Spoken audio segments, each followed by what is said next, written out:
Hello friends, welcome back to my channel.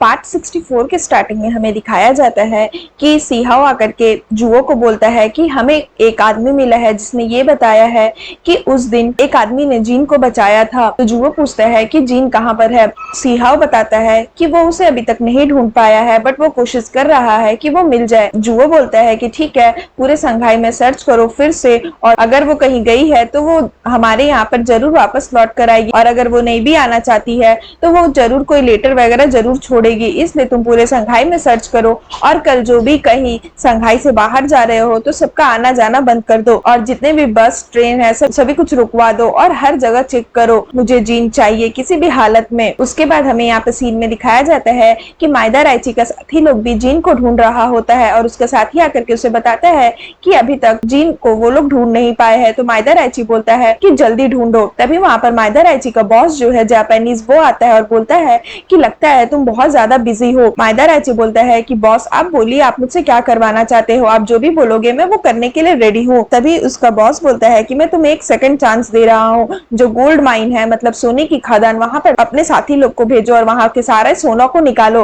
और उस सोना को जापान में शिफ्ट करवाओ, कैसे भी करके। माइदा राइची वही करता है जैसा उसके बॉस ने उसे कहा होता है। तभी हमें यहाँ पे सीन में दिखाया जाता है कि जीन आती है मिस्टर वॉन्ग के पास और उसे बोलती है आप जहाँ भी जा रहे हो आप प्लीज वहां पर मुझे लेके चलो। तभी उसके जो अंकल रहते हैं वो मना कर देते हैं और बोलते हैं कि तुम एक लड़की हो, एक लड़की को हम लोग कहीं लेकर के नहीं जा सकते, और अगर कोई हमसे सवाल पूछेगा कि तुम कौन हो तो हम क्या जवाब देंगे, इससे हमारी इज्जत खराब होगी और तुम इससे यंग मास्टर वॉन्ग की भी इज्जत खराब करोगी, हम तुम्हें नहीं लेकर जा सकते।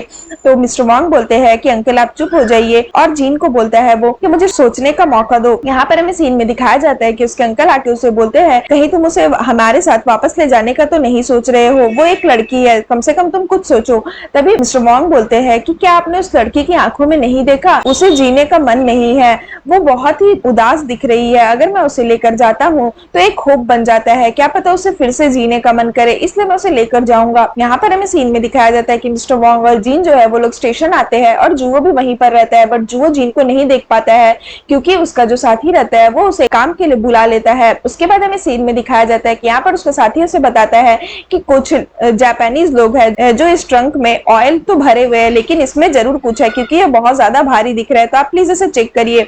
तभी वहां पर माइदा राइची आता है और बोलता है इसमें ऑयल है, आप इसे चेक नहीं कर सकते। तभी जुओ बोलता है कि तुम यहाँ पर आए हो मतलब जरूर कुछ दाल में काला है। तभी वो बोलता है कि आप ये सारे जितने भी सामान है आप इसे चेक नहीं कर सकते, ये इलीगल है। उसके बाद वो उससे फाइट करने लगता है और जुओ और माइदा राइची की फाइट की सीन दिखाई जाती है।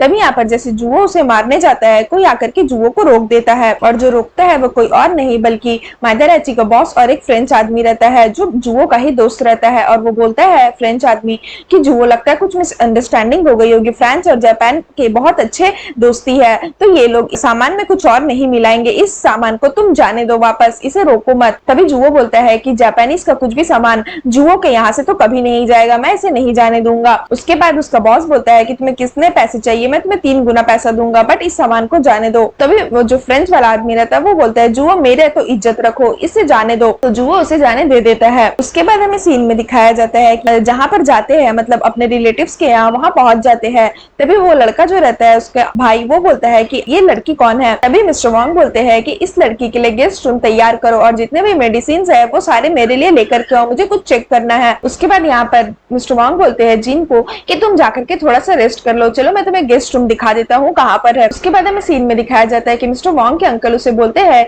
कि इतनी सारी अच्छी अच्छी लड़कियां हैं हमारे यहाँ, तुम उन्हें एक बार क्यों नहीं जाके देख लेते हो, तुम्हें ये लड़की ही क्यों चाहिए, ये लड़की तो सुसाइड भी कर रही थी और ये हमें उस जगह मिली थी जहां पर लड़कियों को होना नहीं चाहिए, और इसका चैम्बर ऑफ ई कॉमर्स के चेयरमैन के साथ भी कुछ रिलेशन है, बिना शादी की ये प्रेग्नेंट भी हो गई थी और ये भी बहुत यंग है, तो मुझे नहीं लगता कि ये लड़की सही है, तुम प्लीज कोई और लड़की ढूंढ लो अपने लिए।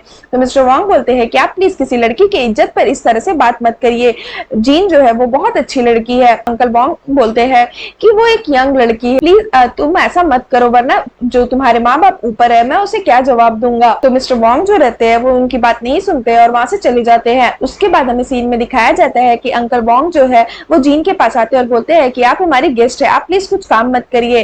तो जीन बोलती है कि नहीं मैं काम करना चाहती हूँ, मैं ऐसे फ्री नहीं बैठे रहना चाहती हूँ। तभी अंकल वोंग बोलते हैं कि ठीक है आप किस तरह का काम करना चाहती है, मैं आपकी हेल्प कर दूंगा आपका काम ढूंढने में। उसके बाद वो बोलता है कि आप किसी अच्छे लड़के को ढूंढ सकते हैं, आप बहुत यंग है। उसके बाद हमें सीन में दिखाया जाता है कि यहाँ पर मिंजो जो है वो सैड रहती है। तो मिस्टर जियांग उससे पूछते हैं कि क्या हो गया, आजकल तुम तो बहुत ज्यादा सैड रहने लगी हो और तुम्हारा चेहरा भी उदास रहने लगा है, तुम अच्छी नहीं दिख रही हो। तो मिंजो बोलती है कि लगता है आप बहुत सारी सुंदर लड़कियों को देख लिए इसलिए अब आप मुझे पसंद नहीं कर रहे हैं। तभी मिस्टर जियांग हंसने लगते हैं और बोलते हैं कि तुम भी कैसी बातें कर रही हो, सामने एक पार्टी है तुम आ जाना, मैं तुम्हारे साथ चलूंगा। उसके बाद हमें सीन में दिखाया जाता है कि यहाँ पर मिस्टर वोंग जो है वो जीन को समझाते हैं और बोलते हैं कि आप जिससे भी प्यार करते हैं उसके बारे में भूल जाइए, वो सब पास्ट था, अब आप अपनी नई लाइफ को शुरू कीजिए। मुझे पता है प्यार एक जहर की तरह है, अगर आप उसे कितना भी भुलाना चाहे आप नहीं भुला सकते, और अगर पहले से ही आप किसी पर्सन को अपने हार्ट में बैठा लिए हो तो उसे हार्ट से निकालना बहुत दिक्कत हो जाता है और फिर हमें ऐसा महसूस होता है कि हम अपने दिल को ही तोड़ रहे हैं। और किसी से प्यार करना इतना आसान नहीं है, और जब हमें किसी इंसान से प्यार हो जाए तो उसे भूलना भी इतना आसान नहीं है। इसलिए मैं चाहता हूँ आप मूव ऑन कर ले, भले आपको 1 महीना लगेगा 2 महीना लगेगा बट आप कम से कम मूव ऑन तो हो जाएंगे, आप उसे भूल तो जाएंगी। उसके बाद वो बोलता है कि क्या मैंने कुछ ज्यादा कह दिया,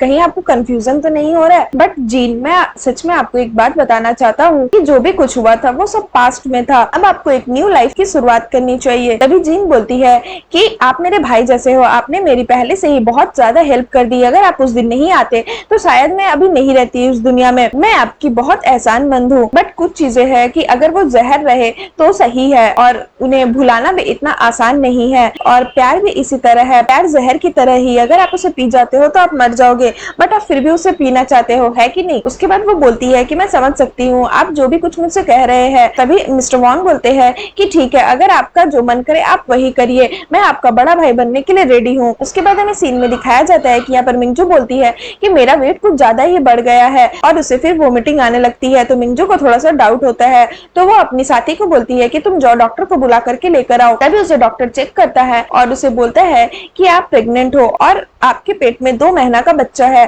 तो मिंजो बोलती है कि डॉक्टर आप क्या श्योर हो। उसके बाद डॉक्टर जो है वो बोलते हैं कि आपकी हेल्थ कंडीशन भी अभी सही नहीं है, आप ड्रग्स लेना बंद कर दीजिए, क्या आप अभी भी वो ड्रग्स ले रही है। तो मिंजो बोलती है कि नहीं मैं अब नहीं ले रही हूँ, बट वो ले रही होती है, वो उससे झूठ बोलती है।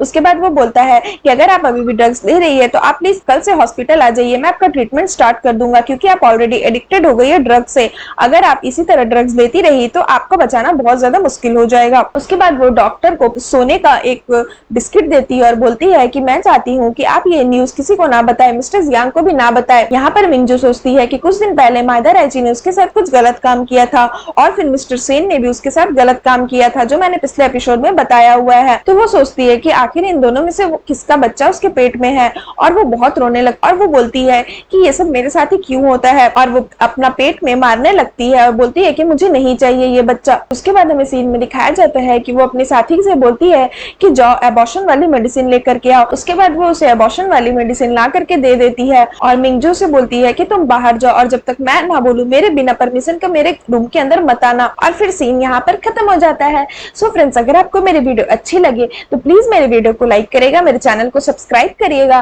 प्लीज आप लोग मेरे चैनल को सब्सक्राइब करिएगा। आप लोग वीडियो तो देख लेते हो बट चैनल को सब्सक्राइब नहीं करते हो तो प्लीज गाइस चैनल को सब्सक्राइब भी कर लीजिएगा और नोटिफिकेशन बेल को जरूर ऑन कर लीजिएगा ताकि आपको मेरे आने वाले सारे वीडियो के अपडेट्स रहे। सो फ्रेंड्स आज के लिए बाय बाय, मिलते हैं फिर से एक न्यू वीडियो के साथ।